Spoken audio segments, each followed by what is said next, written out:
saying that Trump's tariffs right now are extreme. We've created a lot of uncertainty. Layoff numbers across the U.S. are the highest they've been since 2020. The R word is back, thanks in large part to tariffs. Beberapa bulan ini pasti kalian sempat dengar lah ya soal Trump dan juga tarifnya. Nah, sebenarnya apa sih tarif itu gitu kan? Dan apa aja dampaknya terutama ke dunia perteknologian dan AI ini lah ya. Enggak, gue nggak akan ngomongin ekonomi kok di tempat ini. Coba pengen ngerangkum aja sebenarnya tarif itu apa, dan tarif itu sebenarnya basically adalah sebuah biaya yang harus dibayar ke pemerintah kalau misalkan ada orang yang mau impor barang dari negara lain.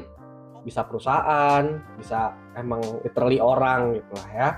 Contoh gampangnya nih, kan Amerika Serikat kemarin tuh sempet naikin tarif gede banget tuh sampai 225% ke Cina.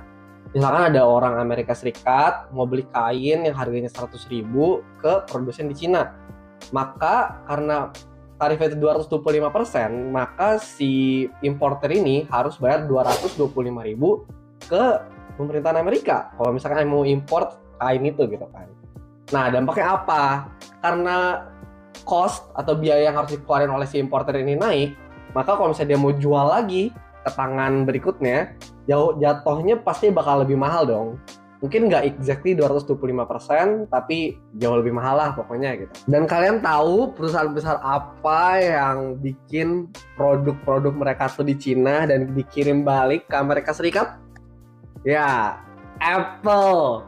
Kalian bayangin ya, Apple itu ngeproduksi iPhone, iPad, MacBook mereka di Cina itu 95% supply mereka tuh dari sana. Kalian bayangin seberapa besar biaya yang mereka harus tanggung karena tarif ini.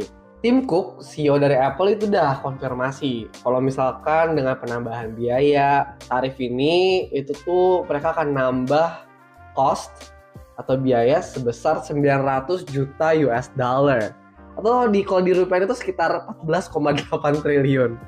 Bisa beli 15 istana sih menurut gue, mungkin lebih bahkan ya kan. Nah, gimana nih mereka cara mitigasi hal ini gitu. Nah, mereka tuh cari tempat produksi lain kayak India dan segala macam. Mereka sih bilang kalau misalkan harga iPhone dan device-device mereka tuh nggak akan naik secara signifikan. Tapi I don't buy it, oke? Kayak naik segede itu gitu kan.